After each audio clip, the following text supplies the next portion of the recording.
கர்த்தருடைய பரிசுத்த நாமத்திற்கு மகிமை உண்டாவதாக. ஹல்லேலூயா. ஸ்தோத்திரம் ஸ்தோத்திரம். அப்பா, எங்களை தாழ்த்தி உடைய கருத்தில் ஒப்பு கொடுக்கிறோம்.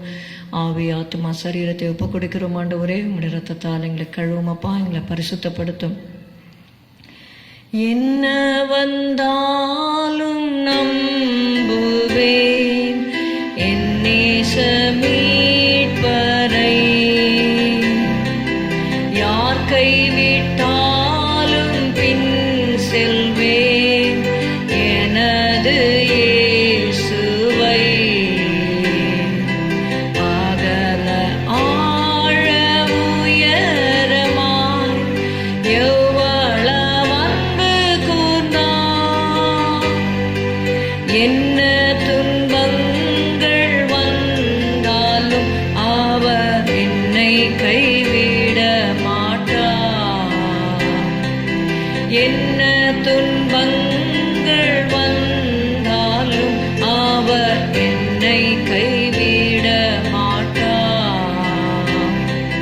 காக்கும் வல்ல மீட்பருண்டேனக்கு, உண்டேனக்கு, உண்டேனக்கு. காக்கும் வல்ல மீட்பருண்டேனக்கு, காத்திடுவார் என்றுமே, காத்திடுவார் என்றுமே. 1 கொரிந்தியர் 15வது அதிகாரம் 58வது வசனம். ஆகையால் எனக்கு பிரியமான சகோதரரே, கர்த்தருக்குள் நீங்கள் படுகிற பிரயாசம் விருதாவாய் இராதென்று அறிந்து நீங்கள் உறுதிப்பட்டவர்களாயும் அசையாதவர்களாயும் கர்த்தருடைய கிரியையிலே எப்பொழுதும் பெருகுகிறவர்களாயும் இருப்பீர்களாக. Therefore, my beloved brethren, be steadfast, unmovable, always abounding in the work of the Lord, for as much as ye know that your labor is not in vain in the Lord. ஆமென். இங்கே பார்க்கிறோம், நாம் படுகிற பிரயாசம், கர்த்தருக்குள் நீங்கள் படுகிற பிரயாசம் விருதாவாய் இராதென்று அறிந்து. So whatever we do for the Lord, we should know we will be getting our reward. எபிரேயர் 11:6 சொல்லுகிறது, விசுவாசம் இல்லாமல் தேவனுக்கு பிரியமாய் இருப்பது கூடாத காரியம். ஏனென்றால் தேவனிடத்தில் சேருகிறவன் அவர் உண்டென்றும் அவர் தம்மை தேடுகிறவர்களுக்கு பலன் அளிக்கிறவர் என்றும் விசுவாசிக்க வேண்டும். He is a rewarder of them that seek him diligently. அவரை ஊக்கமாக தேடும் பொழுது நிச்சயமாக பலனளிப்பார் என்று நாம் விசுவாசித்து அவரை சேர வேண்டும் என்று சொல்லி வேதம் சொல்லுகிறது. எபிரேயர் 6:10 கூட நம்ம வாசிக்கிறோம். We read in Hebrews 6 and verse 10. ஏனென்றால் உங்கள் கிரியையையும் நீங்கள் பரிசுத்தவான்களுக்கு ஊழியம் செய்ததினாலும் செய்து வருகிறதினாலும் தமது நாமத்திற்காக காண்பித்த அன்புள்ள பிரயாசத்தையும் மறந்து விடுகிறதற்கு தேவன் அநீதி உள்ளவர் அல்லவே. எபிரேயர் 6:10, Hebrews 6:10. Let's read. For God is not unrighteous to forget your work and labor of love, which ye have shewed toward his name, in that ye have ministered to the saints and do minister. பரிசுத்தவான்களுக்கு செய்கிற அந்த ஊழியத்தை தேவன் மறந்து விடுகிறதற்கு அவர் அநீதி உள்ளவர் அல்லவே. அப்போ அவர் நீதி உள்ளவர்.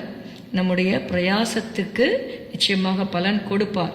லூக்கா 14:14 வாசிக்கிறோம். அப்பொழுது நீ பாக்கியவானாயிருப்பாய். 13, நீ விருந்து பண்ணும்போது ஏழைகளையும் ஊனரையும் சப்பானிகளையும் குருடரையும் அழைப்பாயாக. அப்பொழுது நீ பாக்கியவானாயிருப்பாய். அவர்கள் உனக்கு பதில் செய்ய மாட்டார்கள். நீதிமான்களின் உயிர்த்தெழுதலில் உனக்கு பதில் செய்யப்படும் என்றார். இங்கே கர்த்தர் சொல்லுகிறாரு, நீ விருந்து பண்ணும்போது ஏழைகளையும் ஊனரையும் சப்பானிகளையும் குருடரையும் அவங்களெல்லாம் கூப்பிட்டு, அப்போது நீ பாக்கியவானாயிருப்பாய். அவர்கள் உனக்கு பதில் செய்ய மாட்டார்கள். நீதிமான்களின் உயிர்த்தெழுதலில் உனக்கு பதில் செய்யப்படும். அப்போ இங்கே ஒருவேளை ரிவார்டு இல்லைன்னாலும் பரலோகத்தில் நிச்சயமாக நமக்கு ரிவார்டு இருக்கு அப்படிங்கிறத இந்த இடத்துல நம்ம பார்க்கிறோம்.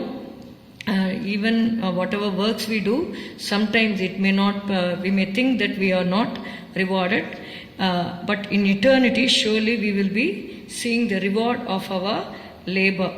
நால்தான் வெளிப்படுத்தின விசேஷம் 14:13 நாம் வாசிக்கிறோம். பின்பு பரலோகத்திலிருந்து ஒரு சத்தம் உண்டாக கேட்டேன். அது, கர்த்தருக்குள் மரிக்கிறவர்கள் இது முதல் பாக்கியவான்கள் என்று எழுது.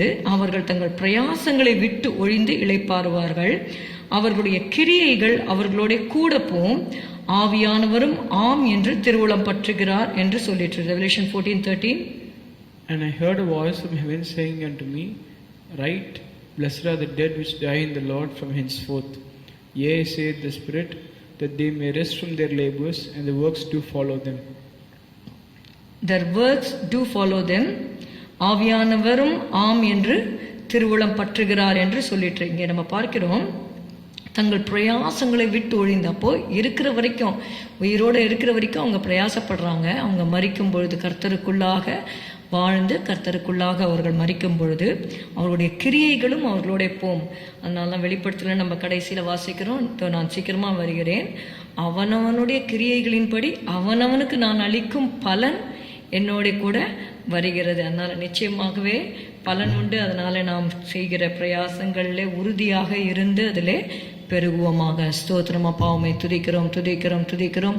இந்த வசனத்தின் மூலமாக ஆண்டவரே நீர் எங்களை தைரியப்படுத்தி, ஆண்டவரே ஸ்தோத்திரம் அப்பா, இன்னும் உமக்காக ஆண்டவரே நாங்கள் பிரயாசப்பட உறுதியாக உம்முடைய அன்பில் நிலைத்திருக்க பெருக ஆண்டவரே உதவி செய்யும்.